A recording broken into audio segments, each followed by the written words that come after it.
خواتین و حضرات، ویڈیو کا موضوع آپ تھمبنیل میں پڑھ چکے ہیں اور سب سے پہلے میں آپ کے ساتھ خبر شیئر کر دوں اور وہ یہ ہے کہ نارتھ کوریا نے ایک نیا میزائل تجربہ کیا ہے۔ اس میزائل کی رینج 4000 کلومیٹر تک ہے اور اپنے خطے میں تمام شمالی کوریا مخالف اور امریکہ کے اتحادی ممالک کو نشانہ بنا سکتا ہے، اور یہ اس برس ہونے والے کئی میزائل تجربات میں سے ایک ہے۔ لیکن اس تجربے کی خاص بات یہ ہے کہ یہ میزائل جاپان کے اوپر سے گزر کر اپنے ٹارگٹ یعنی سمندر میں جا گرتا ہے۔ بہت سے لوگ یہ جانتے ہیں کہ جب کسی اور ملک کا میزائل آپ کی فضائی حدود سے گزرے تو وہ کتنا خطرناک ہوتا ہے، لیکن وہ لوگ جو نہیں جانتے ان کو مختصراً بتاتا چلوں کہ جب ایسا کوئی میزائل کسی دوسرے ملک کی فضائی حدود میں آتا ہے تو اس کا جو فضائی اور میزائل ڈیفنس نظام ہوتا ہے وہ وارننگ جاری کرتا ہے۔ اسی طرح کا ایک الرٹ جاپان میں بھی جاری ہوا، ایویکویشن الرٹ، یعنی لوگوں کو عمارتوں سے جلد از جلد نکلنے کی وارننگ دی گئی۔ ان علاقوں میں ٹرین سروس بند کر دی گئی، یعنی ملک کے دفاعی نظام نے یہ پرسیو کیا کہ اس پر حملہ کیا جا رہا ہے، کیونکہ جب تک پیشگی اطلاع نہ ہو کسی ملک کو یہ پتہ نہیں چل سکتا کہ وہ تجرباتی میزائل لانچ ہے یا حملہ ہوا ہے۔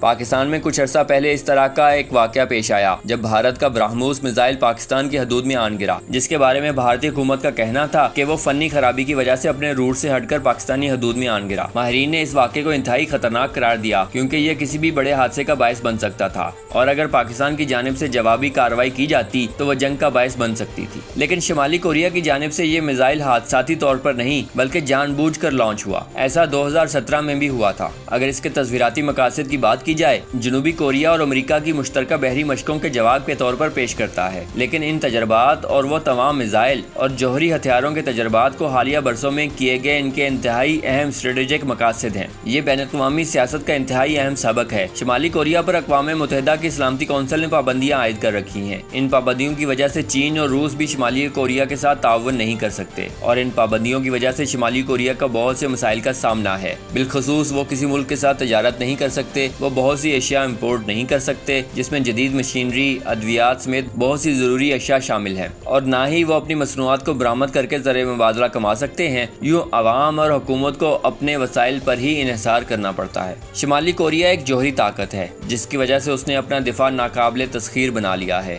لیکن وہ اس جوہری پروگرام کو بارگیننگ چپ کے طور پر استعمال کر کے امریکہ اور دیگر ممالک سے پابندیاں ہٹوانا اور رعایات حاصل کرنا چاہتا ہے۔ جب وہ یہ میزائل تجربات کرتا ہے تو وہ مخالف ممالک بالخصوص جنوبی کوریا، جاپان اور امریکہ کو پیغام دیتا ہے کہ اس کے پاس کھونے کو کچھ نہیں، لیکن یہ ممالک اس کے حملے سے بہت کچھ کھو دیں گے۔ وہ ان ممالک کے لیے تھریٹ پرسیپشن کریٹ کر کے انہیں مذاکرات پر مجبور کرنا چاہتا ہے۔ وہ ان تجربات کی تشہیر کر کے عوام میں بھی خوف و ہراس پیدا کرنا چاہتا ہے تاکہ وہ اپنی حکومتوں کو شمالی کوریا سے مذاکرات پر مجبور کریں۔ یہ حکمت عملی اس وقت کامیاب ہوتی نظر آئی امریکی صدر ڈونلڈ ٹرمپ نے کم جونگ آن سے مذاکرات کا اعلان کیا۔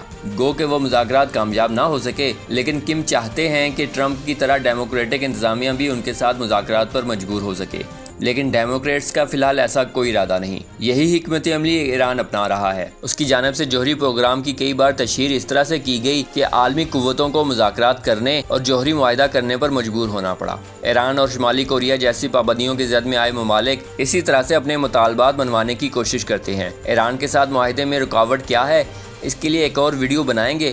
بظاہر دیکھا جائے تو یہ بہت آسان لگتا ہے کہ پہلے خطرہ پیدا کر کے مخالفین سے اپنے مطالبات منوا لیے جائیں، لیکن یہ اتنا سادہ نہیں ہے۔ یہ ممالک ان مذاکرات کے دوران بہت ہی احتیاط کا مظاہرہ کرتے ہیں اور سیکیورٹی گارنٹیز کی حصول کی کوشش کرتے ہیں، کیونکہ وہ بھی اپنا حال لیبیا جیسا ہوتا نہیں دیکھنا چاہتے۔ جی ہاں، لیبیا بھی جوہری ہتھیاروں کے حصول میں مصروف تھا، لیکن معمر قذافی کے نوجوان بیٹے، ان کے منظور نظر اور ولی عہد سیف الاسلام قذافی، جو مغرب کی خیرہ کن چکا چوند کو دیکھ کر اور اہل مغرب کی باتوں میں آ کر اپنا جوہری پروگرام ترک کر دیتے ہیں، اور اس کے بعد ان کے ساتھ اور ان کے خاندان کے ساتھ کیا ہوتا ہے وہ عبرت کا سامان ہے ان لوگوں کے لیے جو اہل مغرب پر اندھا اعتماد کرتے ہیں۔ جانے سے پہلے ہمارے چینل کو سبسکرائب ضرور کریں اور اس ویڈیو کو شیئر کریں۔ مزید خبروں اور تجزیوں کے لیے ہماری ویب سائٹ pakturknews.com کا ضرور وزٹ کریں۔